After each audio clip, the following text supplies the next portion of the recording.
I, Lena Morales, 27 years old and a housemaid by the hour, pushed through the heavy glass door of the restaurant. The air inside was warm and smelled like garlic and old money. My hands, shoved deep into the pockets of a borrowed dress that was 2 sizes too big, still carried the sharp, chemical tang of bleach. My heart was a frantic drum against my ribs, pounding out a rhythm of pure anxiety, all because of a text message from my roommate, Rhea. She had insisted, "You have to go, Lena," she had said, forcing the dress on me. "It is a blind date. Live a little." The text message glowed on my phone screen, a beacon of my impending doom.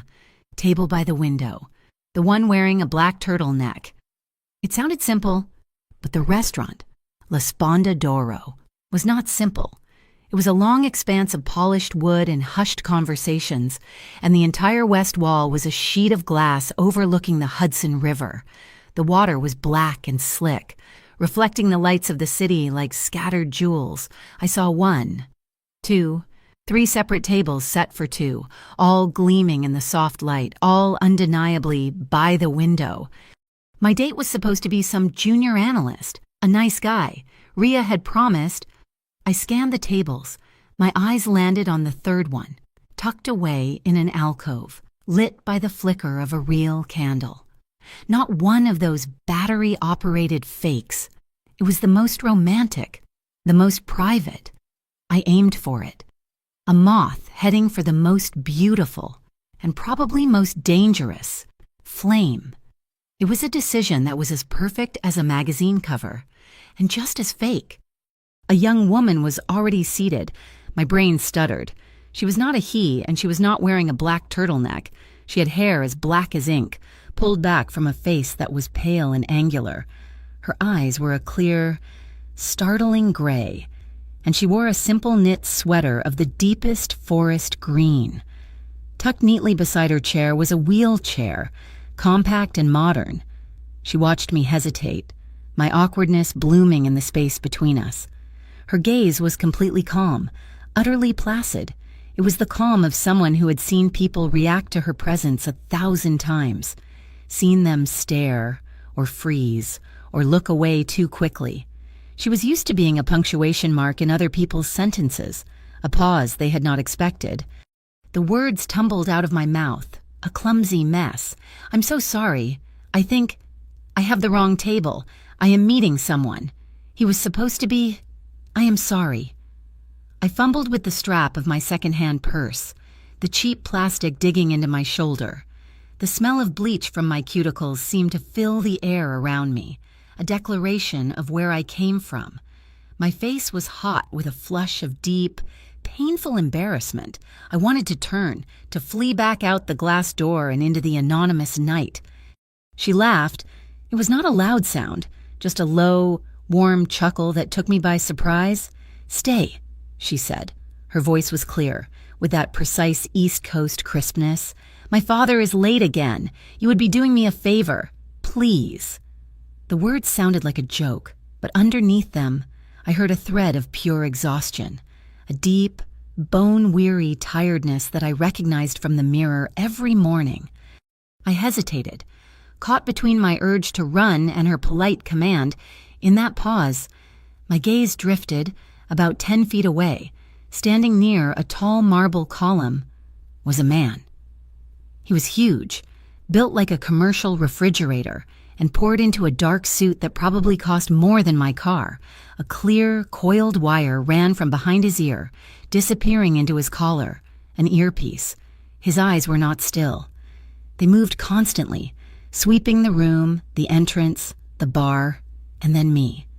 It was a steady, unnerving radar. I suddenly felt it, a low buzz in the air.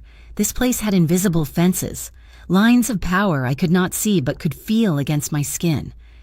"I am Lena," I murmured, sliding into the velvet chair opposite her. It was so plush it felt like it was trying to swallow me. "You are Lena," she replied. It was not a question. "How did you—" "You look like a Lena," she said, the corner of her mouth ticking up in a small smile. "And I heard the hostess confirm your reservation when you walked in. You were just too nervous to hear her."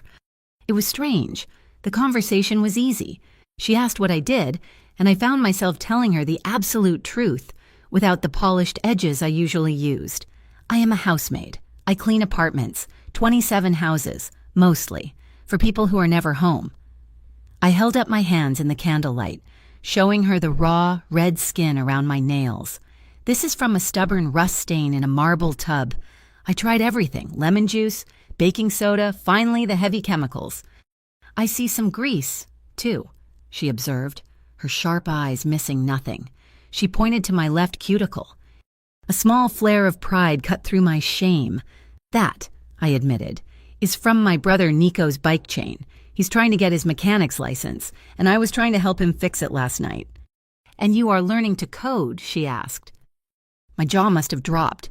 "How do you know that?" "I saw the app on your phone screen when you were checking the text message," she said, matter of fact. "A home care scheduler. You are building it." "I am trying to," I said, the words small and thin. "It is clumsy, just some basic stuff I learned online. I thought maybe I could make something better for scheduling clients." "Do not apologize for dirty hands, Lena," Ariana said, and her voice was suddenly firm, slicing through my embarrassment like a knife. "That is honest work. It is more real than 90% of the hands in this room. I promise you." The shift in the room was physical. It was not a sound, but a drop in pressure, as if all the oxygen had been suddenly pulled toward the entrance. The low hum of conversations at other tables dipped. Just for a beat. A man appeared at our table. He was tall, and his charcoal suit was so dark it seemed to drink the candlelight. His hair was thick, silver at the temples, and his face looked like it had been carved from hard, unyielding stone. He did not look at me. His gaze was locked entirely on the young woman in the wheelchair. The restaurant manager, a thin, bird-like man who had been hovering nervously near the kitchens, suddenly materialized at the man's elbow. He bowed his head, a gesture that was almost futile. "Don Mateo," the manager breathed, his voice tight with a mixture of reverence and fear. "Your table is ready, Miss Ariana." "She is with me, Father," Ariana said. Her voice, moments ago so warm, was now as hard and cold as his. "This is Lena. She is my guest." "Don." The word hit me like a physical blow, knocking the air from my lungs. Don Mateo de Luca, my blood, which had been pounding in my ears, turned to ice water. This was not just a rich man. This was the man. The man whose name was a whisper in the Newark neighborhoods where I grew up. The man who owned logistics companies and sanitation routes and, according to the stories my father used to tell, the silence of half the politicians in New Jersey, the man who could make the newspapers explode with a story one day and make that same story disappear the next. I had not just sat at the wrong table. I had sat at the very worst table. I had wandered into the dragon's lair and sat down for dinner. The refrigerator-sized man near the column moved. He was not alone. Another man, just as large, peeled himself away from the bar. They did not approach, but they shifted, creating a loose, invisible perimeter around our table.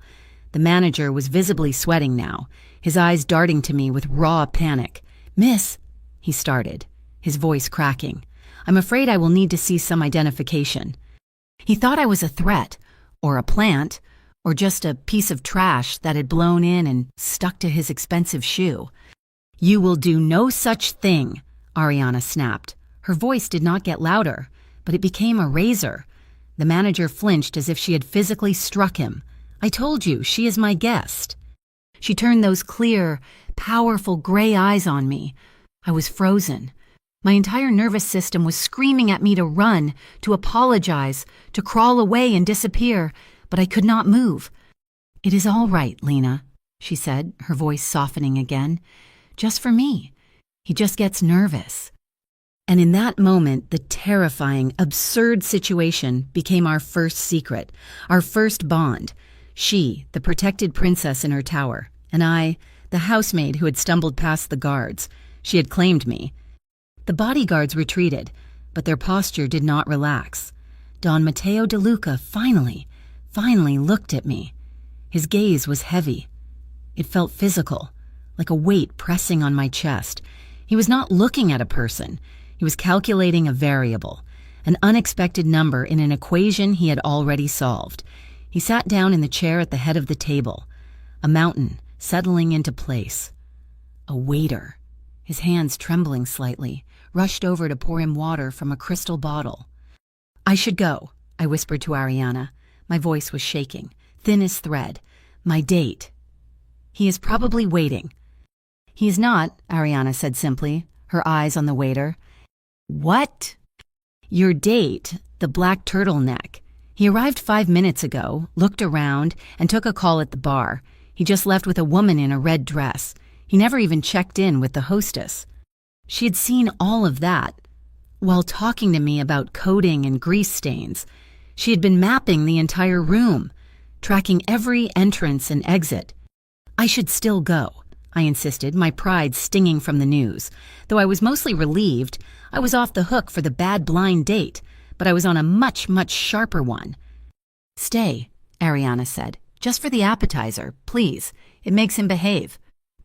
I looked from her to her father. Don Matteo was studying the wine list, ignoring me completely, but his presence radiated a cold, controlled power. Ariana was asking me for something, not just company. She was asking for a shield, me, a 27-year-old housemaid with bleach-stained hands, to shield her from this mountain. I told myself I would leave the second the appetizer plates were cleared. I would thank her. I would nod politely to the mountain in the suit, and I would run back to my side of the river, back to my real life. But Ariana's eyes held me. They were not just asking me to stay for her, they were asking me to stay for myself, to prove that I was not as scared as I looked. "Stay 10 more minutes," her gaze said. Just 10. Those 10 minutes, that one single stupid decision to stay for one plate of overpriced calamari, that was the precise moment my old life ended. That was where the new one began. That calamari was a mistake. It was crisp, light, and tasted of the sea. Nothing like the frozen rings I bought with food stamps. I ate it one slow, deliberate piece at a time, making it last. Each bite was a clock ticking down my 10 minutes of borrowed time. Don Matteo DeLuca ate with a heavy, precise silence.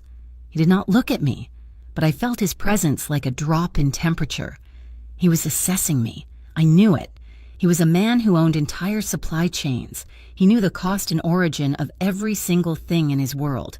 Right now, that thing was me.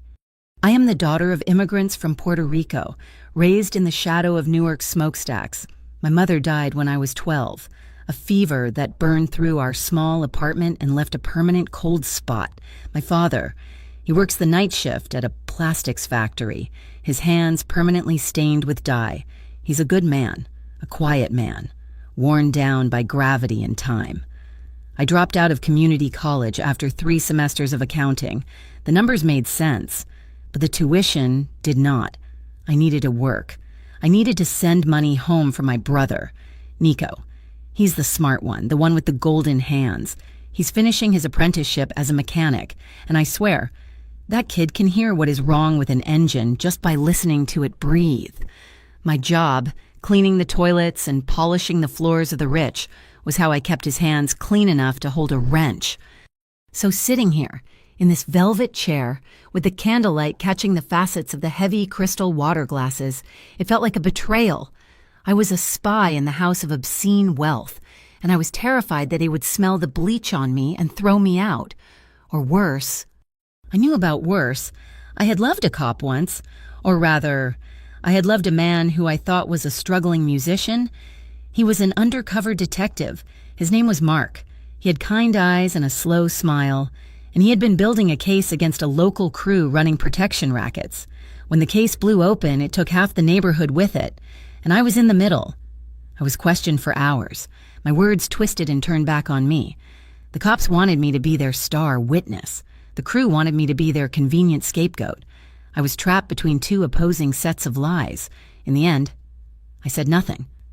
I hid in my apartment for a week, and when I came out, Mark was gone, transferred to another precinct, and I had learned the single most valuable lesson of my life. Silence is survival. Silence pays the rent. This place, this restaurant glittered on the gentrified edge of the Hudson. These new glass towers scraped the sky, built on top of the old piers.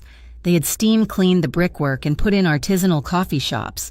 But if you stood on the corner after midnight, you could still smell it. The old river smell, that mix of salt, diesel, and something heavy, something rotten from the old days. The new smuggling routes just used better containers, fancier paperwork. I knew all about Ariana DeLuca. Everyone did. The papers had been full of it 2 years ago. The math and computer science prodigy from Columbia University, the bright, shining exception to the DeLuca name, then the car crash.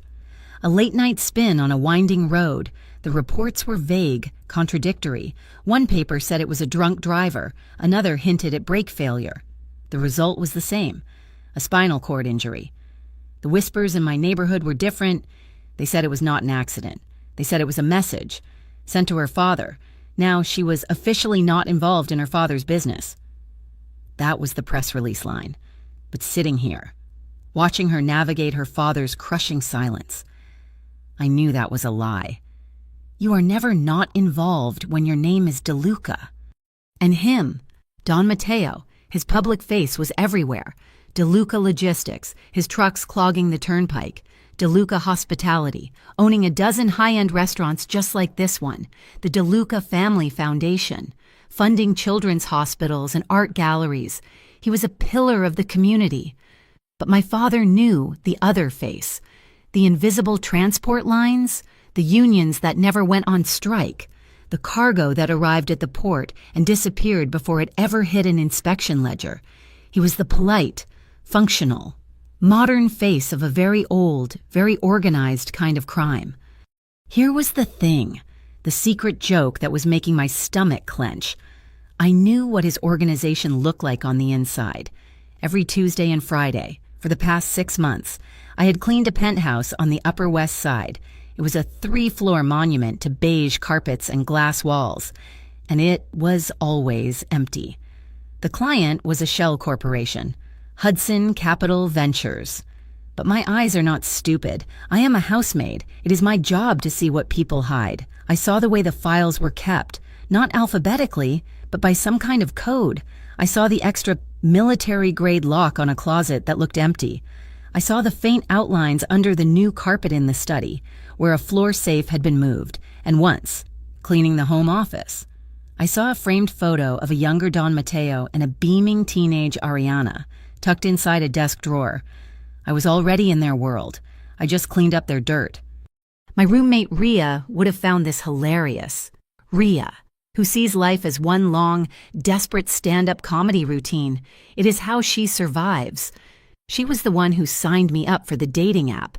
Lena, you need to change your life, she had insisted, waving her phone at me. You cannot just scrub floors and write broken code forever. You need to meet someone normal, someone who does not smell like bleach or motor oil. So I had agreed. One date, one nice, boring analyst in a black turtleneck. It will change your life. I am telling you, Rhea had prophesied. She was right. It was changing my life, just not in the way TikTok advertised. In Newark, there are 2 sets of laws. There are the cops, who you call when your car is stolen, and who might show up 3 hours later. And then there are the people who run things, the men who stand on corners and settle disputes with a quiet word or a heavy hand. You do not call them, they find you. As a working woman, a daughter of immigrants, you learn to walk a very fine, very straight line between them. You see nothing, you hear nothing, you keep your head down, you survive. My dream was simple. I wanted to finish that coding class. I wanted to build my app, the one I had been sketching out on napkins, an app that would let women like me, cleaners and nannies and home health aides, set our own rates, find safe clients, and be independent. I wanted to build a new step on the ladder for myself, but I was terrified. terrified of being pulled into something dirty. Something dirtier than the rust stains and the grease, something that I could not just scrub away. And now, here I was. I had not just dipped a toe in, I had fallen headfirst into the deep end.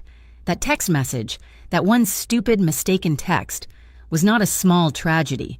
It was a pin being pulled from a grenade. I looked at Ariana. She was watching me, her gray eyes sharp with an intelligence that seemed to radiate from her. She knew I was not just a housemaid. She knew I was not supposed to be here. And the scariest part, she seemed glad that I was. So, Lina Morales. Don Mateo DeLuca's voice rumbled from across the table. It was smooth, like expensive whiskey, but it carried the weight of bedrock. He had not looked at me. Not really.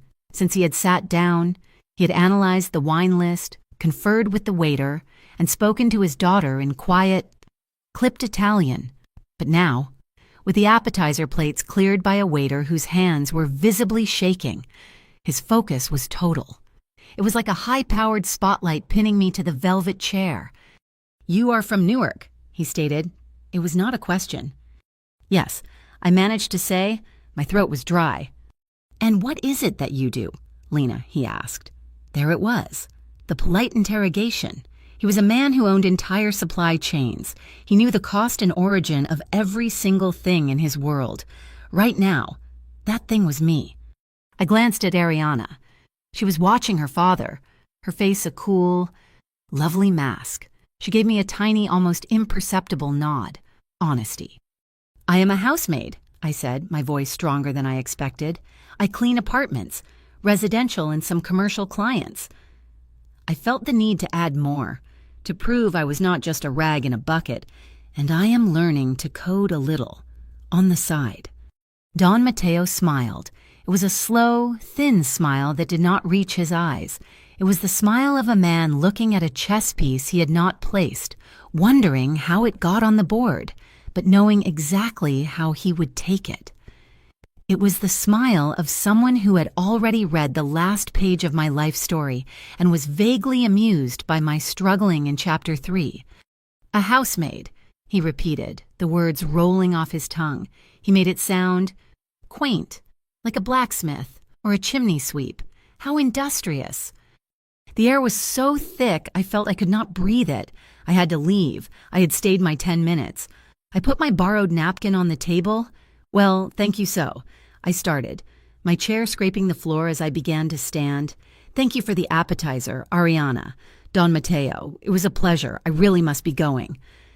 "Nonsense," Ariana said. Her voice cut in, bright and sharp as glass. I froze. "You have not had the main course.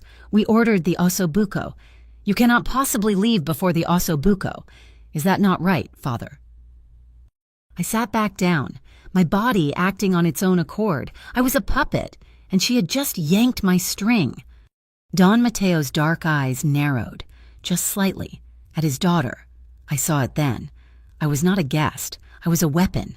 I was a sudden, unexpected incident that she was using to push back, to assert control in the only way she could. I was the buffer, the random element in their silent, suffocating Cold War.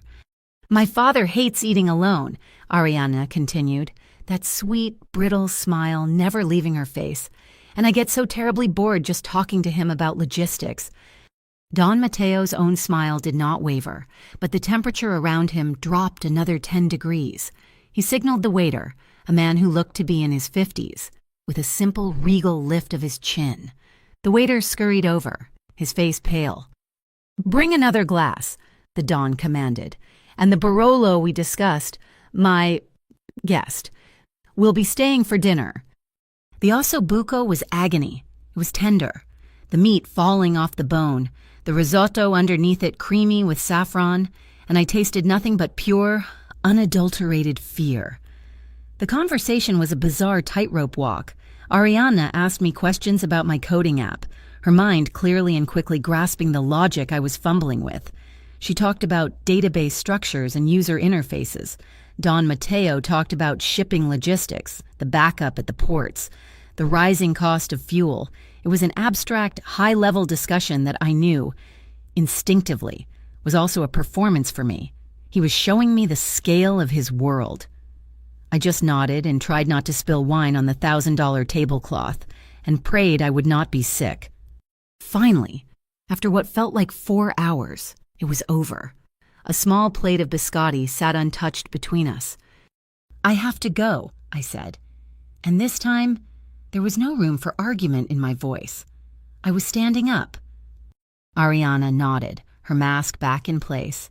"Thank you for staying, Lena. It was refreshing." I nodded at her, then at the man at the head of the table, Don Mateo. He simply inclined his head, a silent, imperious dismissal. I was a housemaid once more. I walked, my legs shaking, through the long, opulent dining room, the bodyguard at the column, the refrigerator in the suit, watched me every step of the way. I pushed through the heavy glass door, and the cold, damp Hudson air hit me like a physical slap. I gasped it in. Tasting freedom and diesel, I was alive. I had survived. I was halfway to the bus stop, fumbling in my second-hand purse for my wallet, when a black sedan pulled up smoothly to the curb beside me. It was not a limousine, just a plain, dark car, but it moved with an expensive silence. The back window slid down. "Miss Morales?" I jumped, my heart leaping into my throat. It was the driver. Not Don Mateo's driver, but the one I saw every Tuesday and Friday at the penthouse, the one belonging to Hudson Capital Ventures, a quiet man with graying hair named Sal, who usually just nodded at me and read his newspaper in the garage. He got out of the car. He was holding a brown leather satchel. A nice one. It looked expensive. "You forgot this," he said, his voice low and gravelly. He was not looking at me, but at a point just over my shoulder. "That is not mine," I said, my blood turning to ice. I had come with a plastic strap purse. This was designer. "It was under your chair," he insisted, his eyes still evasive. He pressed it into my hands. It was heavy. "Have a good night." Before I could say another word, he was back in the car. The sedan pulled away from the curb and disappeared into the flow of traffic. I stood there on the sidewalk, the city lights blurring around me, holding a bag that was not mine. I looked at the bag. I looked at the restaurant, its warm, glowing windows, a picture of a life I would never have. It had not been under my chair. I would have felt it. I would have seen it. It had been placed there, planted while I was in the bathroom. Maybe while I was distracted by the mountain at the head of the table, talking about saffron risotto. I had been set up. The bus ride back to Newark was the longest of my life. The leather bag sat on my lap like a bomb. My mind was racing. Who Don Mateo, it seemed. Clumsy for him. Too theatrical. Ariana, no. My gut rejected that idea instantly. Rhea was asleep, snoring softly in her room, the television muttering in the background. The apartment was quiet, smelling of the curry she had made for dinner. I locked the door. I double-checked the chain. I sat at my small kitchen table, the one with the wobbly leg, and I put the bag down. It smelled like new leather. I unzipped it. Inside, there was no makeup, no wallet, no keys. Just 2 items. First, a stack of papers, about 50 pages thick, held together with a binder clip. I pulled them out. They were shipping invoices, bills of lading. I recognized the letterhead immediately. Hudson Capital Ventures, the penthouse. But the invoices were wrong. They listed agricultural equipment and textiles being shipped to shell companies in Eastern Europe. But in the margins, someone had penciled in small, strange symbols, a triangle, a circle with a line through it, a small, 3-pronged fork. My breath caught. I had seen those symbols before, on a whiteboard in the study of the penthouse, the board I was always explicitly instructed to ignore, to never, ever wipe clean. Second, at the bottom of the bag was a small, black external hard drive, sleek and cold. My heart was hammering so hard I thought it would break a rib. I knew, with the kind of certainty that sinks straight into your bones, that I should not plug this into my laptop. I knew I should take this bag, walk to the Passaic River and throw it in. My phone vibrated on the table, the sudden buzz making me yelp and jump back. The screen lit up, a blocked number. A new text message. It was simple. No punctuation. Tomorrow morning, 10 o'clock, Pier 4, come alone. I stared at it, my fingers numb. My mind was a blank, white static. I typed back with trembling hands. Who is this? What do you want? The reply was instant. You know what? Bring the bag. Do not be late. And if you are, or if you call the police, say goodbye to Rhea. We know where she works. Rhea, they threatened Rhea. The fear, that cold, paralyzing fog, evaporated. It was replaced by a cold, white-hot rage that burned through my veins. This was not about me anymore. They had crossed a line. They had reached into my home, into my life, and put their dirty, invisible hands on the one person I had. My first instinct was to call the police, but I remembered Mark. I remembered the interrogation room. I remembered what happens when you are a housemaid from Newark accusing people who own buildings and drive in silent, black cars. The police do not protect you. They process you. My second instinct was to run, grab Rhea, grab Nico, and disappear. But where? They knew where she worked. They knew. They would find us. I looked at the hard drive. This was a message. This was a move in a game I did not understand. But by whom? Then I thought of Ariana, her sharp, intelligent eyes, her cold fury at her father, her exhaustion. My father is late again, her strange, sudden insistence that I stay. My gut, the part of me that had survived Newark for 27 years, screamed one thing Ariana did not know about this. This was not her move. I found the restaurant's number online with shaky fingers. I dialed. I did not have a plan. I just had a feeling. La Sponda d'Oro? A smooth voice answered. I need to speak to Ariana DeLuca, I said, trying to keep my voice steady. It is Lena Morales. It is an emergency. A click, a long pause. I heard muffled, expensive-sounding music, then her voice, suddenly clear and alert. Lena, what is wrong? I cannot talk, I whispered, my eyes on Rhea's closed door. I got a package, a bag, from Sal, the driver at the penthouse, and I got a text message. They want me at Pier 4 tomorrow. They threatened my roommate. Silence on the line. 1 beat, 2 beats, 3. I could hear her breathing. Do not go to the pier, Ariana said. Her voice was low and intense, all traces of dinner party lightness gone. Do not go anywhere. Where are you? My apartment. Stay there. Lock your door. I am sending a car. It is not one of theirs. It is one of mine. It will be a gray Prius. It will be there in 45 minutes. Be outside. Meet me, she commanded. We need to talk.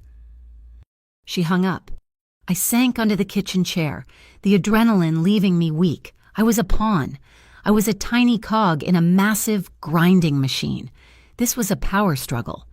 A war between Don Mateo's system and someone else. Someone who wanted to break it. And that someone might be sitting right inside his own family. I looked at the hard drive. I looked at the threat on my phone. They had miscalculated. They thought I was just a housemaid. They thought I was scared. I was terrified, but my anger was bigger. They threatened Rhea. I grabbed my jacket. I was choosing Ariana. I was walking onto the tightrope high above the city, with nothing but concrete below. The car was a simple gray Prius, just as she had said. The driver was a woman my age, with a severe haircut, who did not speak. She drove me not to a penthouse, but to a 24-hour diner in Queens, a place smelling of stale grease and burnt coffee. It was my world, not hers. Ariana was in a booth in the back, tucked away by the kitchens. Her wheelchair was locked in place. A mug of black coffee sat untouched in front of her. She looked tired, her pale face stark in the harsh fluorescent light. I slid into the booth opposite her, placing the leather bag on the cracked vinyl seat between us. Thank you for coming, she said. They threatened my roommate, I said flatly. Who are they? Tell me what happened, she said, from the moment you left the restaurant. I told her, Sal, The bag, the invoices with the symbols, the hard drive, the text message. As I spoke, her face hardened. A cold, controlled anger settled in her eyes. "Sal," she said, almost to herself. "He does not work for my father. Not directly. He works for Vittorio Greco." "Who is that?" I asked. Ariana leaned forward as much as she could. "A caporregime, a branch manager. In corporate terms, he runs the port logistics. He is ambitious and sloppy. My father values discretion, the illusion of legitimacy. Vittorio only values profit." She tapped a long, pale finger on the leather bag. "For the past year, I have been looking. My father's organization is built on loyalty, but it is also built on his blind spots. He trusts Vittorio. I have been tracking the money. The real money, not the laundered funds from the restaurants and the foundations." She looked directly at me, her gray gaze pinning me to the seat. "I think Vittorio is skimming. More than skimming. I think he is running his own business through my father's channels. And I think he is getting ready to make a move. And this," I pointed to the bag, "this is his move." "No," Ariana said, a grim set to her mouth. "This is his mistake. He thinks I am the one investigating him. He planted this on you, thinking you were my friend. My accomplice. He saw us at dinner. He wanted to trap me or scare me by using you. I processed this, so he threatened Rhea to get to you." "Yes." "Night, but that hard drive, those invoices." My mind was racing. "They must be the proof you were looking for." "Exactly," she said. "He thinks he is setting a trap, but he just handed me the gun." It all clicked into place, a horrible, sharp, perfect picture. "And me?" I asked, my voice barely a whisper. "Why me? Why did he pick me tonight?" Ariana looked down at her coffee cup. "Because you were perfect, Lena. You are invisible." I flinched, but she held up a hand. "I do not mean that as an insult," she said, her voice softening, but still steel. "I mean it as a fact. You are a housemaid. You are not in the system. You are not one of his men. You are not one of my fathers. You have access to places no one else does, like the penthouse. You are easy to scare, easy to threaten, easy to dispose of." The truth of it hit me. I was the reluctant heroine, the cliché, the damsel in distress, only this time the princess was the one in the wheelchair, and she was the one with the battle plan. "He used me as bait," I said, the anger returning, hot and sour. "Yes," Ariana said. "He did. The question is, what do we do now? He expects you at Pier 4 in a few hours. He expects you to be terrified. He expects me to panic and make a mistake." I looked at the hard drive. I thought of Rhea, sleeping, safe for now. I thought of the condescending smile on Don Matteo's face. "He's right about one thing," I said, sliding the leather bag across the table toward her. "I am terrified." I met her gaze, but I am also really, really angry. "So, you have the gun. How do we use it?" A slow smile spread across Ariana's face. It was the first real, unguarded smile I had seen from her. It was beautiful, and it was terrifying. "We use it," she said, "by being exactly what he thinks we are not. We do not panic. We plan." The plan was born in the harsh fluorescent light of that 24-hour diner, over burned coffee that tasted like my morning after regrets. "He thinks you are bait, Lena," Ariana said, her voice a low, intense hum. "So, you will be bait, but you will be my bait." Her plan was both terrifying and simple. Vittorio Greco wanted the bag and the hard drive. He assumed I was a scared, ignorant delivery girl. We would not disabuse him of that notion. Not yet, but first, we needed more. We needed everything. "My Tuesday cleaning," I said, my mind racing. "At the penthouse, I am still scheduled." "Exactly," Ariana said. She reached into her own bag and pulled out a device so small I almost missed it. It looked like a tiny, black flash drive, the kind they give away at trade shows. "This is an audio recorder. The battery lasts for 72 hours. Vittorio is arrogant. He talks when he thinks the help cannot hear him. He talks when he thinks no one understands the business. You are the help. The plan was this: I would go to the penthouse. I would not plant the hard drive from the bag. Ariana already had that, and she was going to spend the night cracking its encryption. I would plant the recorder. I would use the invisibility of my job, the absolute trust people place in the woman who cleans their toilets, to get close. I would photograph the rest of those coded symbols on the whiteboard. I would be a controlled spy. Who are we spying on? I asked, though I already dreaded the answer. Vittorio Greco, she confirmed. He's my father's. Let us call him a regional manager. He runs the ports. He is ruthless, but he likes to wrap himself in this hypocritical shell of business ethics. He believes he is a clean businessman. He's just a trafficker who wears a better suit. Her face tightened, a flicker of real pain crossing her features. And he does not work alone. He works with my cousin, Savina. Your cousin? Savina DeLuca. She runs the DeLuca Family Foundation, the charity galas, the hospital wings. She is the face of our legitimacy. She is the one who takes the dirty money from men like Vittorio and makes it clean. She stared into her coffee. She smiles for the cameras, and she is very, very close to Vittorio. She has always been jealous of my position with my father. I went to the penthouse that Tuesday. My stomach was a knot of acid. The usual driver, Sal, the one who had given me the bag, was gone. In his place was a new man, a thick slab of muscle named Petro, who did not say a single word to me the entire drive. He just watched me in the rearview mirror. I was expecting the apartment to be empty, as usual. It was not. Don Matteo DeLuca was standing in the living room, looking out the glass wall, a cup of espresso in his hand. I froze at the doorway, my cleaning cart a useless shield. Miss Morales, so, he rumbled, without turning around. Come in. This was not a cleaning visit. This was an ambush. I felt the tiny recorder in my pocket, suddenly as heavy as a brick. Don DeLuca, I stammered. I was not told you would be here. I am a man of whim, he said, finally turning. His eyes swept over me, cold and analytical. He was calculating. He knew I had been with his daughter that night. I trust your brother's apprenticeship is going well, Nico. Is it not? My blood ran cold. He knew Nico's name. It was not a question. It was a statement. I know where you live. I know who you love. He's doing well, thank you, I said, my voice stiff. Good, good. He wandered the room as I pretended to dust a table that was already spotless.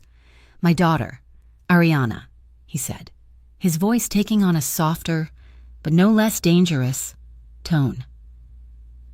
She is fragile. Since her accident, she has a good heart, but she does not know what is good for her. She trusts people she should not. He paused, looking at a piece of abstract art. She needs protection, Lena, from the world, from herself. A father's duty is to keep his family safe, whatever the cost. I saw it then, with terrifying clarity. Ariana was not just his daughter, she was his most prized possession. This penthouse, the bodyguards, the suffocating wealth. It was not a home. It was a cage, a beautiful, opulent, golden cage he had built to keep her safe and to keep her his. His love was pathological. It was the love of a collector for a priceless, breakable artifact, and he saw me as a smudge of dirt on the glass. I managed to plant the recorder. I hid it with shaking hands underneath the heavy mahogany desk in the study, sticking it to the underside with a piece of double-sided tape from my cleaning kit. I got through the rest of the 3 hours, cleaning under his silent, watchful gaze, and I left, my nerves shredded. I got home that night, the adrenaline finally draining, leaving me exhausted and sick. Ria was at the kitchen table. She was not watching television. She was just sitting in the dark, her hands clasped so tightly her knuckles were white. Ria, what is wrong? She looked up, and her face was pale, her usual sarcastic spark completely gone. Some guy stopped me, she whispered. when I was leaving my nursing class. A big man, in a suit. My stomach dropped to the floor. What did he say? He did not hurt me, she said, her voice trembling. He just stood in my way. He knew my name, and he said to give you a message. What message? He said, your friend Lena is a smart girl. She knows how to be quiet. She learned that lesson once before. She should stay quiet. I felt the room tilt. She learned that lesson once before. They knew about Mark. They had dug into my past. They knew my deepest wound. I sat down, my legs giving out. The fear was a cold, metallic taste in my mouth. I had brought this into her life. This was my fault. I looked at Rhea, at her terrified, trusting face. I had to compartmentalize. I had to swallow this terror. I forced a laugh. It sounded brittle and fake, even to me. See, they think I am smart. High praise. Right. Rhea did not laugh. I took the fear, the white-hot panic, and I did what I had learned to do. I mentally named it, I acknowledged it, and then I folded it up, neat and tidy like a freshly laundered napkin, and I tucked it away in a deep pocket in my mind. It was still there. It was heavy, but it was not in my hands anymore. I could not stay in the apartment. I felt like the walls were listening. I called Ariana's private car, the gray Prius, and it met me on a dark street corner 2 blocks away. The silent driver took me to Ariana's real apartment, not the penthouse, not the family mansion, but a smaller, accessible condo she kept in the city, her one small bastion of independence. We sat on her balcony. It was cold, and the wind off the river was sharp. The city was a glittering, indifferent map of lights below us. Rhea is safe for now, Ariana said, her voice tight with anger. I put a car on her, one of my people. She will not be alone. This is my fault, Lena. No, I said, pulling my thin jacket tighter. I chose to stay for the osso buco. I chose to meet you at the diner. This is my choice.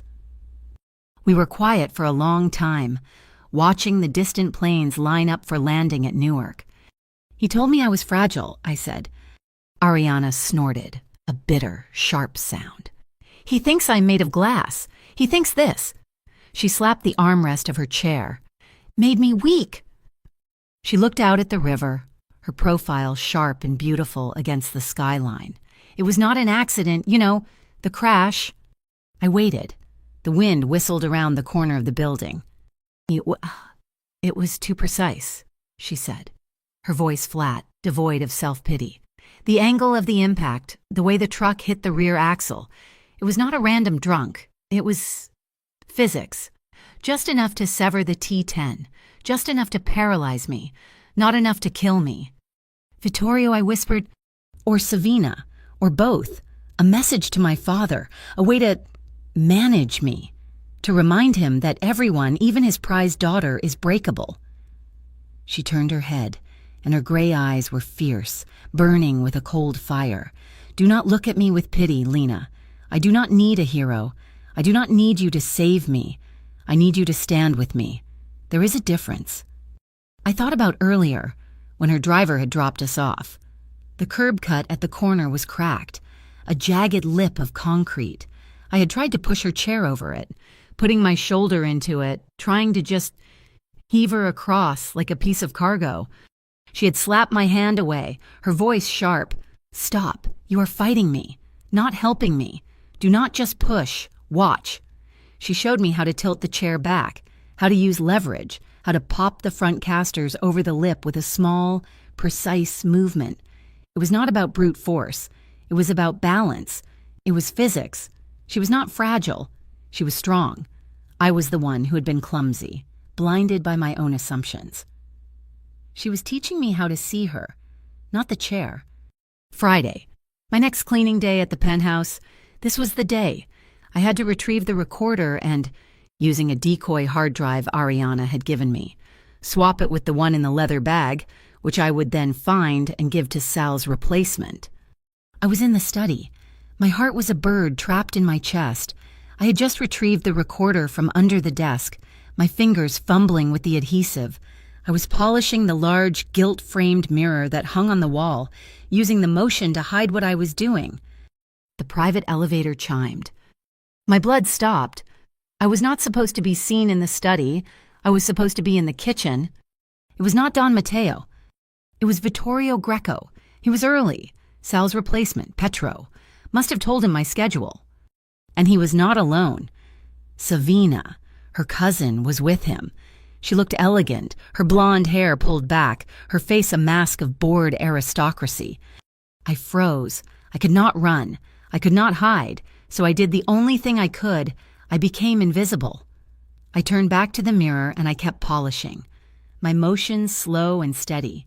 My back to them, I was furniture. I was no one. They ignored me. Whoa, the old man is sniffing around, Vittorio snapped. He was not the smooth businessman Arianna had described. His voice was rough, angry. He's squeezing the port, asking questions. He is sentimental, Savina said, her voice like ice chips. He's worried about his precious, broken daughter. He's paranoid. He should be worried about this next shipment, Vittorio growled. He paced to the window. It is not textiles this time, Savina. The buyers are specific. This shipment is people, high value. We cannot afford a single delay. A shipment of people. The words did not register at first. They were just sounds. Then they hit me. Human trafficking, not drugs, not guns, people. The polishing cloth in my hand trembled. The blood was not rushing. It was screaming in my ears, a high-pitched whistle. Vittorio turned. He saw me, his eyes, cold and dark, narrowed. He had not realized I was in the room. You, he snapped, pointing at me. Get out, we are finished in here. I nodded, my throat too tight to speak. I grabbed my cleaning cart and I fled, my legs shaking so badly I almost fell. I met Arianna at the diner 2 hours later. I was shaking so hard I spilled coffee all over the table. I told her what I had heard. She did not cry. She did not yell. She just sat there, her hands flat on the table, and she began to shake. It was not a small tremor. It was a deep, silent, violent rage that vibrated through her entire body. People, she whispered, her voice unrecognizable. He's using my father's ships. He's using my father's name to move people. This changed everything. This was not about money. This was not about skimming profits. The hard drive, Arianna said, her eyes snapping up to meet mine, her gaze terrifyingly clear. It is not just numbers. It must be the manifests, the ship's name, the arrival dates. We have to go to the police, I said, the words tasting like ash. I hated cops, but this... No, Arianna said, her voice absolute. You heard him. He squeezed the port. That means he has officials on his payroll. We cannot go to the police. They are compromised. They will make the evidence, and us disappear. Then what do we do? I cried. We cannot just let a ship full of people arrive. We do not, she said. We have to save them. And to do that, we have to get the proof to someone who cannot be bought, someone outside the system entirely. I knew who. The memory of Mark was a scar, a place in my past I never touched. But he was not a cop anymore. He was an investigative reporter for a national paper, the kind of reporter who lived to destroy men like Vittorio Greco. I walked out of the diner and found a payphone on the corner. My hands were slick with sweat as I dialed the number I still knew by heart. It rang 3 times. Mark, his voice said. He sounded older. Lena. He was shocked. I could hear him sit up straight in his chair. I do not have time, Mark, I said, my voice flat and cold. I have a story, a big one, the DeLuca organization, human trafficking. I have proof, real, hard proof. He was silent for a second. Lena, where are you? Are you safe? That does not matter, I said. This is insurance. I am going to send a password-protected file to your private email. If you do not hear from me by Monday morning, 10 o'clock sharp, you publish it. You publish all of it. Do you understand me? Lena, what are you getting into? Do you understand me? I yelled, my voice cracking. Yes, he said, his voice grim. "I understand. Be careful, Lena." I hung up the phone. I had just set a dead man's switch. My own life was now the collateral. We were separated, but we were in motion. Ariana, analyzing the data from the hard drive and the audio recorder, found the ship's name and its arrival window. But Don Mateo felt the betrayal. He smelled the smoke. He felt his daughter pulling away into a world he could not control. He did the only thing he knew how to do. He tightened the cage. On Monday morning, I got a call from the Penthouse Management Company. "Your services are no longer required at the Hudson Capital Ventures property," a bland voice informed me. "The client has terminated the contract." I was banned, fired, cut off. At the same time, Ariana called me from a blocked number, her voice a frantic whisper. "He moved me. My father. He's taking me to the family estate. He took my laptop. He took my car. He says it is for my protection. Lena, he is imprisoning me." I was locked out. She was locked in. The clock was ticking. The ship was due in less than 48 hours. The ban was supposed to stop me. It was supposed to sever the link, send me running back to Newark, back to my life of silence and bleach. But all it did was make me realize the only way in was to stop being the invisible housemaid. I had to find a new door. Pier 4 was not a pier. It was a canyon of steel, and the fog rolling off the Hudson was so thick it muffled the sound of the city. It smelled of rust and cold salt water. The halogen lights cut weak, yellow holes in the dark, making the stacks of shipping containers look like the walls of a maze. I pushed Ariana's wheelchair over the cracked asphalt, the small front wheels jarring on the uneven ground. Her silent driver in the gray Prius had dropped us half a mile away, and we had slipped in through a gap in the fence Ariana knew about. She had gotten out of her father's estate by calling the one person he did not control, the one driver loyal only to her. She was not letting me do this alone. "Vittorio thinks he is meeting a buyer for the servers," she whispered, her voice tight, vibrating in the cold air. "The ship with the people is due at Pier 3, but he is moving the operational proof here first, Box 47B. We had the equipment, tiny, button-sized cameras with magnetic backs and a small, powerful audio transmitter. We moved like ghosts. I was the housemaid, invisible by trade, and she was the woman in the wheelchair, invisible by assumption. No one looks twice.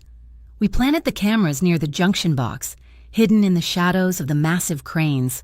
Mark, my ex-boyfriend, the reporter, was parked 3 blocks away in a plain news van, waiting for our signal to go live. This was our insurance. We found a deep shadow between 2 stacks of refrigerated containers. The low, electric hum of their generators masked the sound of our breathing. Then, headlights cut through the fog, 2 black sports utility vehicles, their engines too quiet. They parked. Vittorio Greco got out, flanked by 2 men built like Petro, all thick necks and heavy coats, and with him, wrapped in a dark, expensive coat, was Savina, Ariana's cousin. Her face was pale and tight with something. Excitement or fear. Vittorio was nervous. He paced the wet ground. He snapped at Savina, who just watched him with cold eyes. He was waiting. He stopped. He tilted his head, listening. Then he walked straight to the 47B junction box. He was early. He reached up, his gloved fingers brushing the cold metal. He found it. The camera. He ripped it from the junction box and stared at it in his palm. "We have company," he snarled. His men fanned out. Their professionalism was terrifying. One of them found us. It was Petro, the man from the penthouse, his eyes wide with surprise, then cold with recognition. He did not hesitate. He grabbed the handles of Ariana's chair, ripping it from my grasp, and shoved her out into the harsh yellow light. "Well, well," Vittorio said, his voice a low, dangerous purr. He walked toward us, dangling the small camera from his fingers, the little cripple and her cleaning lady, playing spies. I lunged, but Petro caught me, his arm locking across my chest like a steel bar. I was trapped. Vittorio strode over to Ariana. He leaned down, his face inches from hers. "You should have stayed in your pretty golden cage, Principessa." He grabbed the armrest of her chair, and with one sudden, violent motion, he yanked it sideways.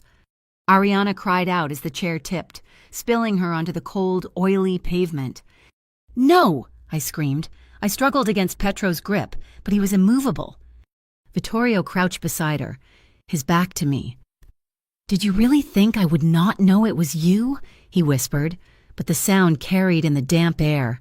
"Snooping, always snooping, just like before. You should have learned your lesson from that accident, T." He smiled, a flash of white teeth in the dark. That truck. It was such a delicate touch, a perfect angle, just enough pressure. It was a confession. My blood was not just screaming in my ears, it was fire. Petro was holding me, but he was watching his boss, a small smile on his face. I did what I do every day. I work. I use my tools. My cleaning cart was a heavy-duty backpack I had carried in. I stomped down hard on Petro's instep with the heel of my work boot. He grunted, his grip loosening for just a second. It was all I needed. I spun inside his hold, unzipping the bag at my feet. I grabbed the aerosol can of industrial-strength glass cleaner. It was not the watered-down stuff. This was the high ammonia mix. I aimed it directly at his face and pressed the nozzle. He howled, a high, strangled sound, clawing at his eyes as the chemicals hit. I did not wait. I ran to the wall of the nearest warehouse. I saw what I needed, exactly where Ariana's map had said it would be. The red fire extinguisher. I grabbed it, pulled the pin, and aimed it not at them, but at the ground between us. I squeezed the handle.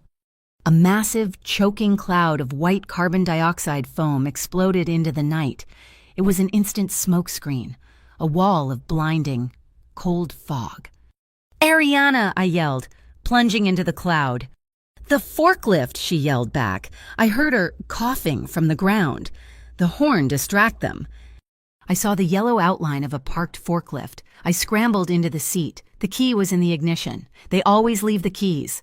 I jammed my hand onto the center of the steering wheel, a deafening, repetitive beep, beep, beep, split the night, echoing off the steel walls. Misdirection.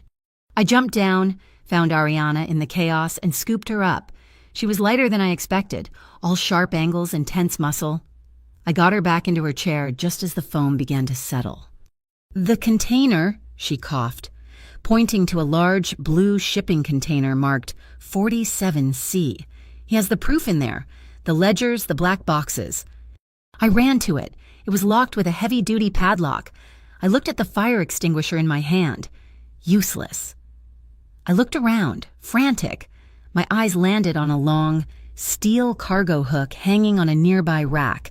I grabbed it, wedged the point into the shackle of the lock, and put every ounce of my body weight on it, using the hook as a lever. The metal shrieked. It snapped. I tore the heavy doors open. I expected to find people. I expected terrified faces. It was an office. Servers hummed on metal racks. A desk was bolted to the floor. Open ledgers, small, black server drives. This was the brain. This was the hard proof Mark needed. My phone, the burner Ariana had given me, buzzed in my pocket. A text from her, sitting 20 feet away. "Wrong pier." He switched it. "Ship is at Pier 3. This is a decoy. He wanted us to find this." I stared at the servers. This was the evidence. This would stop him.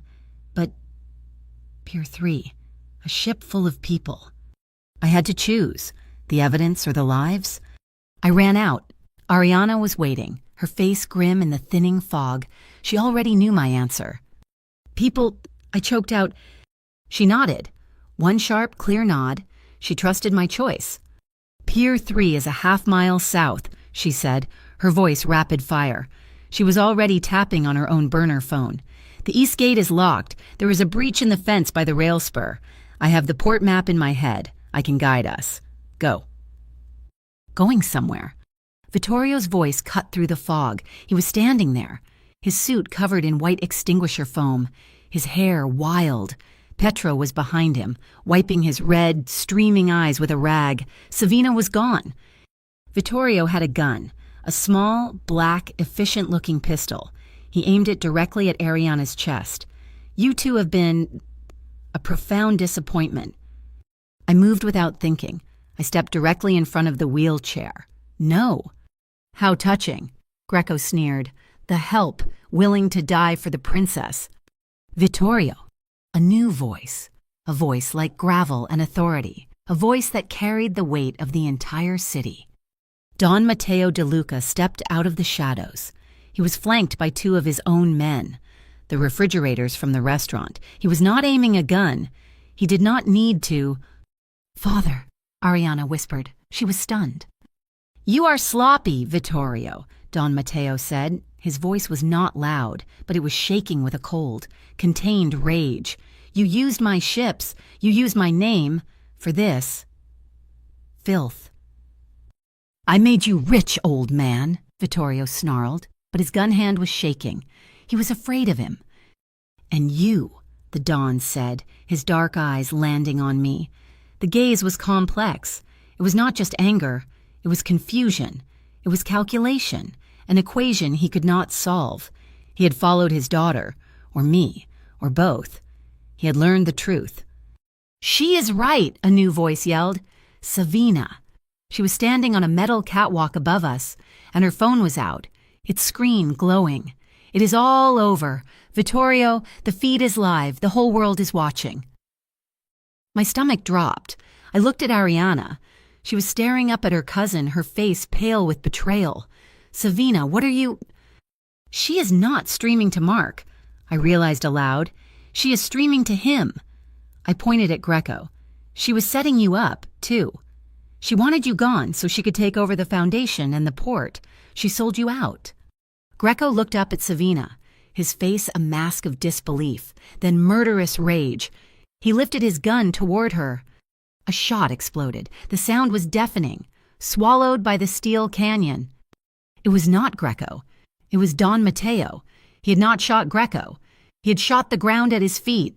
Enough. "The people," I whispered to Ariana. "Pier 3. As Greco and Don Matteo faced off, a standoff of old power and new, Ariana nodded. "Go. Now." I ran. I did not look back. I sprinted toward the south gate, toward Pier 3. Ariana was on her phone, her voice low and urgent. "Mark, Pier 3. The shipment is at Pier 3. I'm sending coordinates. Get the police here. Get everyone here." I found the breach in the fence. Pier 3 was dark, but I heard a low murmur. I saw a ship, dark and silent, tied to the dock. A container was being lifted by a crane. I was just one person. What could I do? Then I saw them. Headlights, not police, a collection of vehicles, fishing boats pulling up to the dock, their spotlights hitting the deck, taxicabs, their off-duty lights on, pulling up to the gate, a few long-haul trucks. Ariana had not just called Mark. She had called the network, the drivers, the longshoremen, the fishermen, the real people of the river, the ones Don Matteo did not own. I ran to the container that was sitting on the dock. I still had the cargo hook. I broke the lock. The doors opened. It was full of people. Dozens of terrified, half-starved faces staring back at me in the dark. "It is okay," I said, my voice breaking. "You are safe. We are getting you out." Then, the sirens. Dozens of them.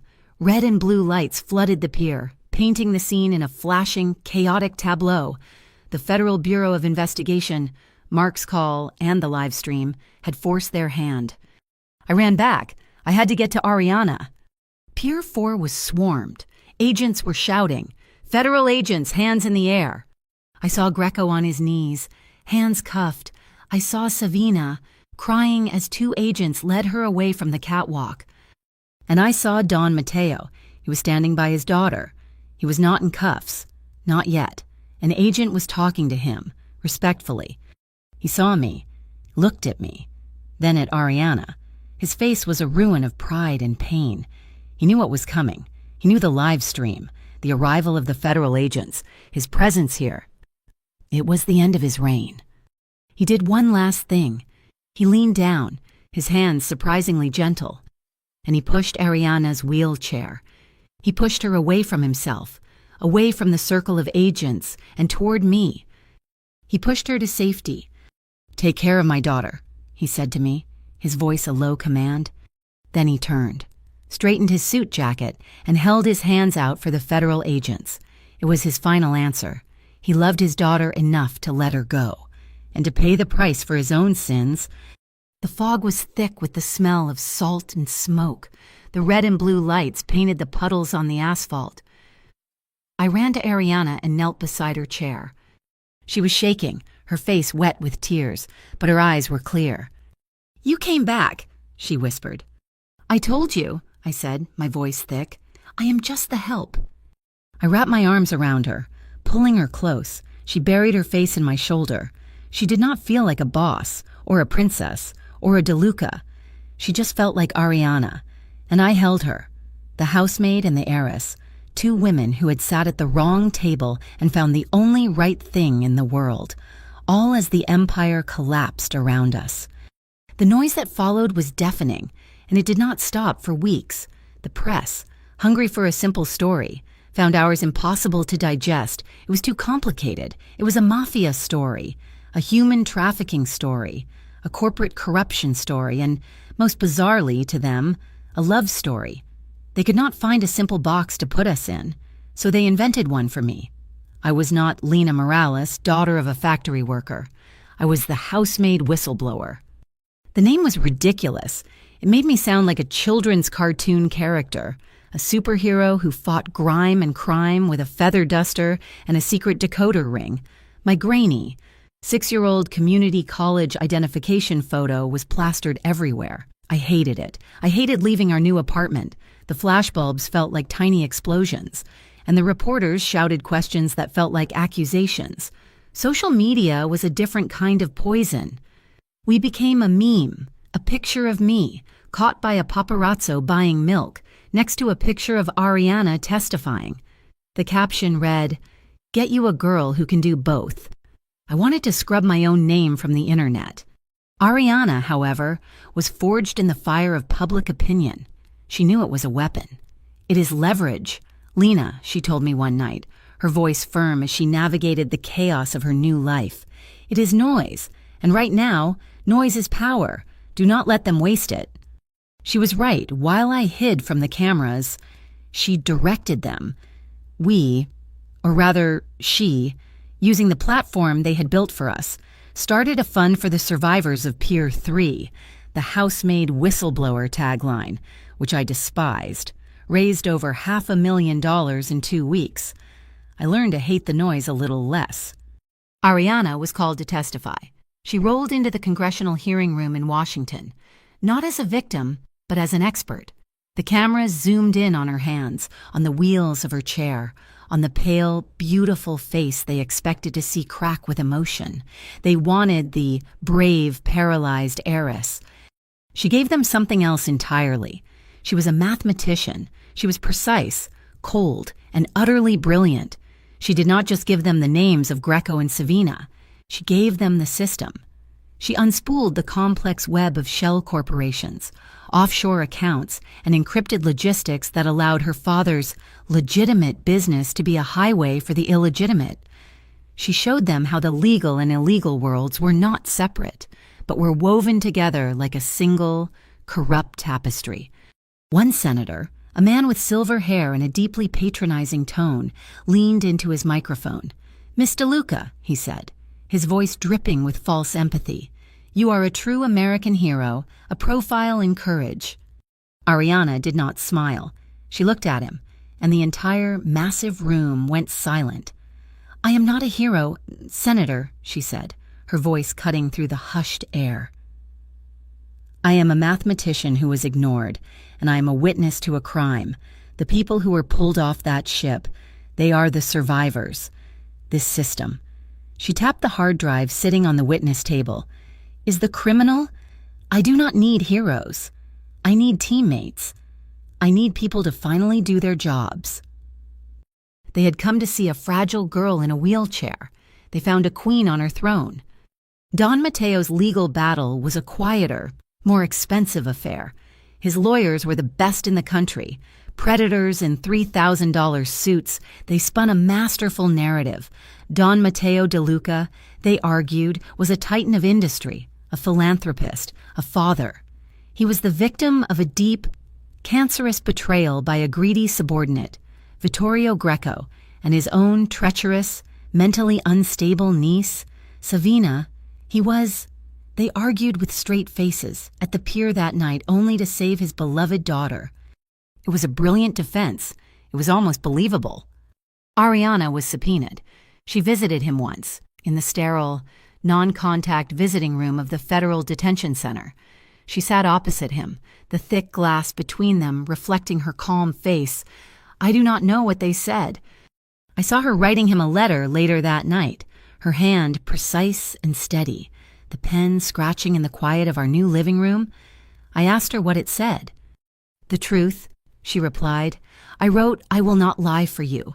Father, I will not perjure myself. I will tell the court what I found, and I will tell them what you did, both the good and the bad. You taught me to value strength. I will honor that." She sent it.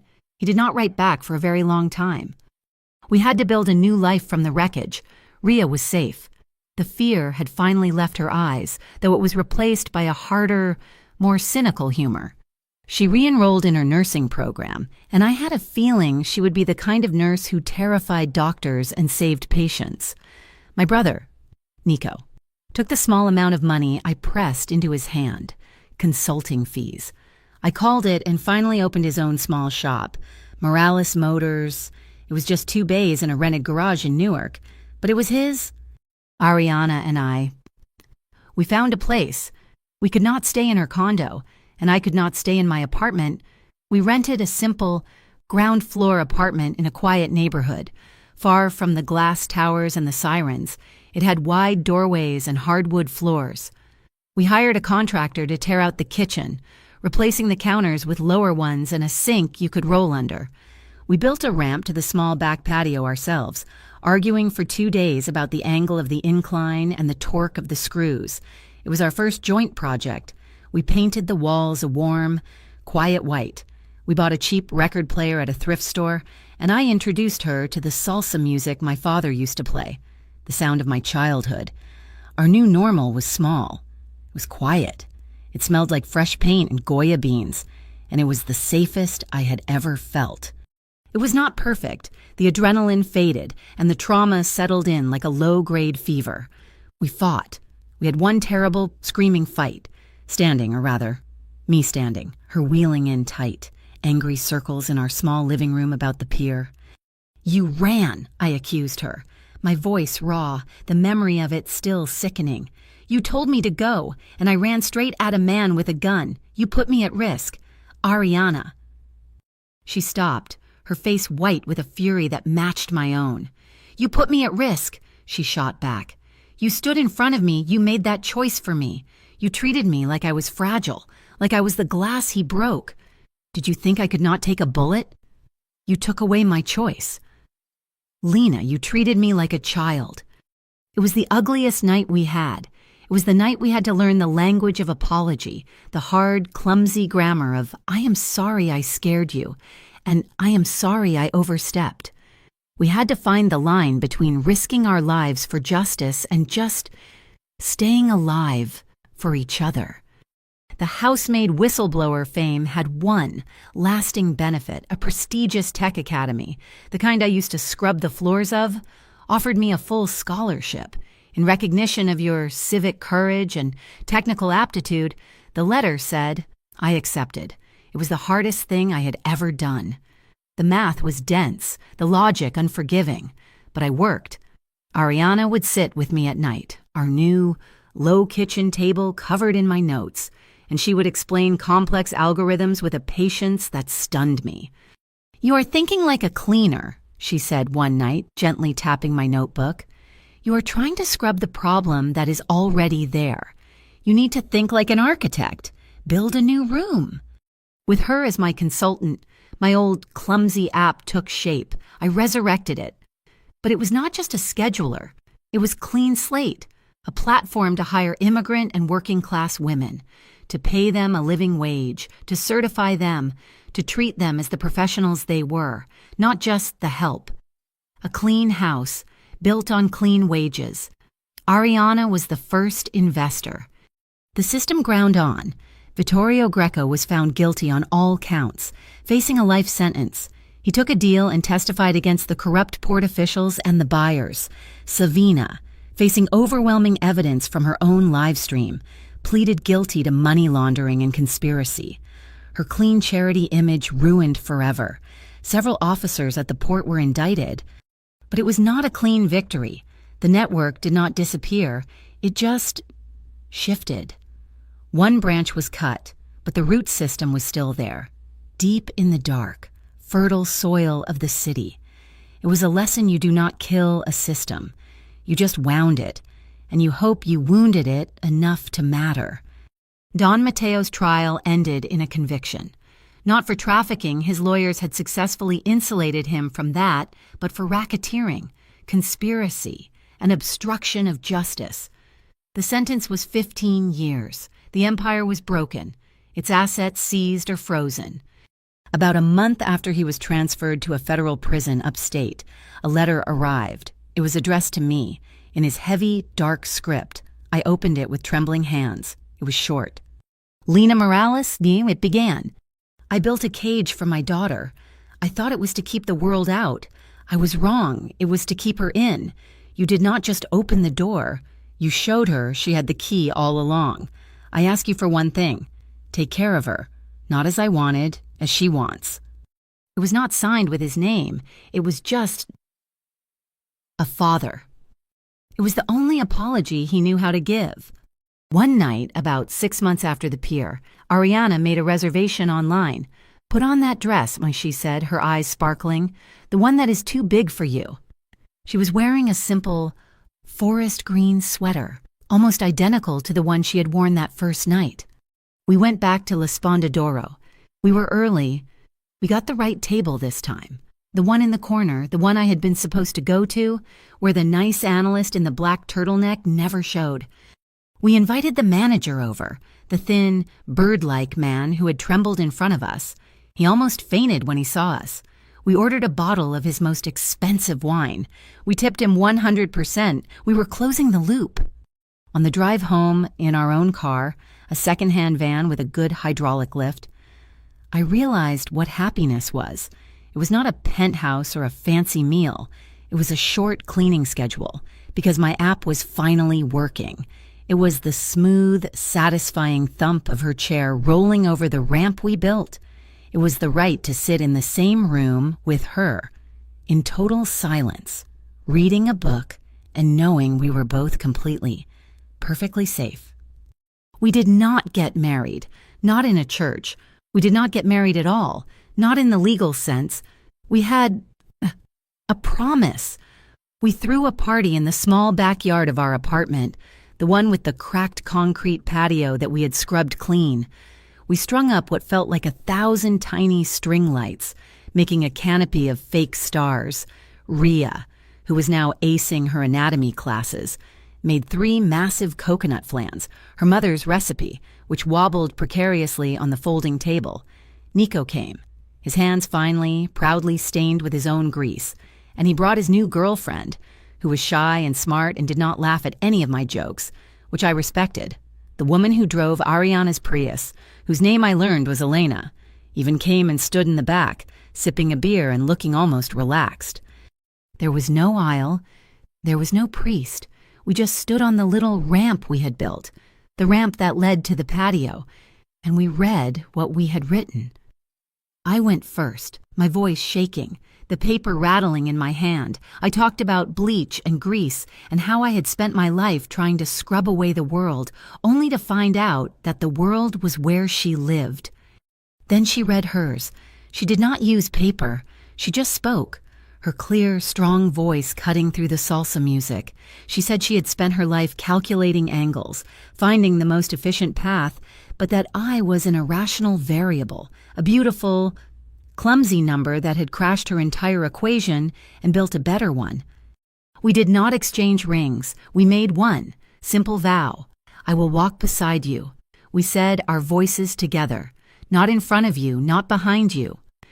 And then Rhea, who was already 2 beers in, yelled, "Okay, now kiss." So we did. And it was not a movie kiss. It was a real kiss, a little clumsy, a little long, and it tasted like salt in her cherry lip balm. Life settled. It became normal, or our version of it. I graduated. I was no longer Lena Morales, the housemaid. I was Lena Morales, co-founder and chief executive officer of Clean Slate. My app, our app, had launched. We had over 200 women on our payroll in the first 6 months, all earning a living wage, all fully insured, all treated as the skilled professionals they were. I was not just creating schedules. I was building a new ladder. Ariana, in between managing the investments for the Survivors Fund and running our little household with terrifying efficiency, went back to her first love. She took a part-time teaching position at her alma mater, Columbia University. She was not a math professor. She was teaching accessibility design to a new generation of architects and engineers. I am teaching them, she told me, how to build a world that actually fits everyone, not one where we have to apologize for our own shape. The twist, the final little piece of the puzzle, came in a box. After Don Mateo's conviction was finalized, his lawyers sent over a single, small box of Ariana's personal effects from the old mansion, things he had kept in his private study. At the bottom, underneath old ballet recital programs and her first-grade report card, was a file. Ariana opened it. It was a private investigator's report, dated 2 weeks before our first disastrous meeting at the restaurant. The report was about me. No, not about me. It was about my date, the black turtleneck analyst. It was a full background check. Clean record, good family, stable job, no connections, no vices, no complications. "I do not understand," I said, reading over her shoulder. "Why would your father have a file on my date?" "He would not," Ariana whispered, her fingers tracing the edge of the paper. She pulled out another sheet. It was a memo from her father to one of his assistants. The instructions were simple. Find a suitable dinner companion for Ariana, someone safe, someone uninvolved. Arrange a blind date.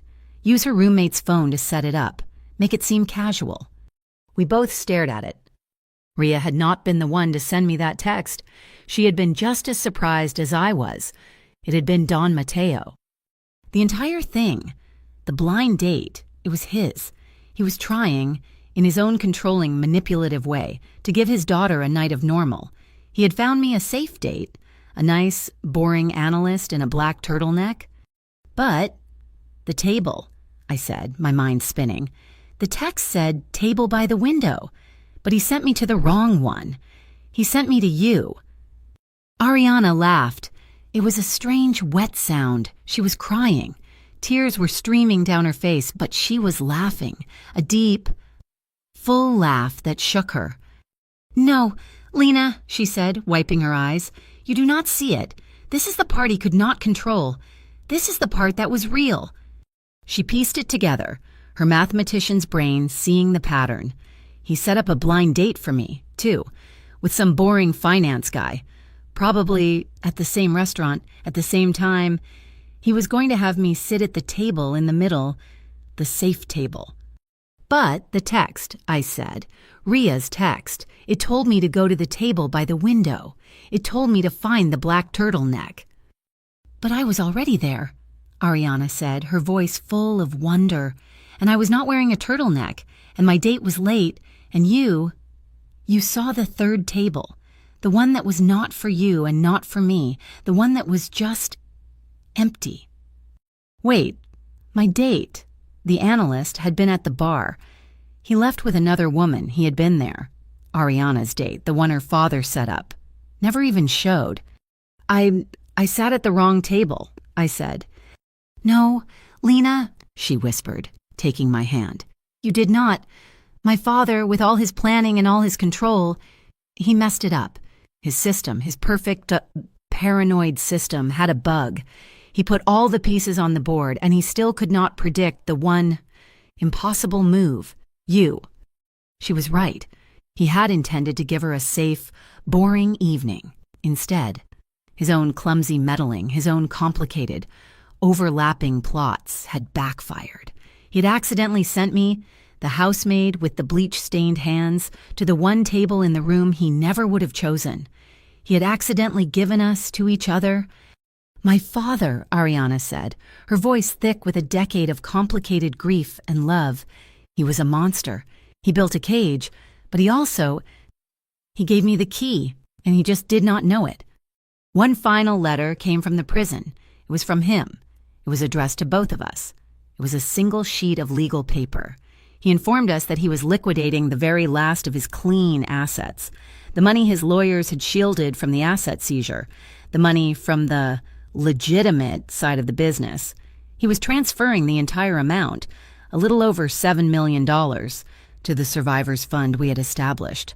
At the bottom, he had written one sentence. "This is how the golden cage opens." The next spring, on a day that was cold and bright, we went back to the river. We did not go to the restaurant. We went to Pier 4. It was quiet. The stacks of containers were gone. The warehouse had been repainted. It was just a wide, empty concrete pier, scoured clean by the wind. At the very end, where the pier met the water, the city had placed a small, simple memorial. It was not for the DeLuca scandal. It was just a small, granite plaque. It said, "In memory of all those who came to this shore seeking a new life, and to those who were lost in the crossing." There were no names. Ariana rolled her chair to the edge. I stood beside her, my hand on her shoulder. The wind whipped her dark hair across her face. The river was choppy, a deep, churning gray. "It is still dirty," I said, pointing. An iridescent slick of oil was floating near the pilings, a rainbow stain on the water. "It always will be," Ariana said. She leaned her head against my side.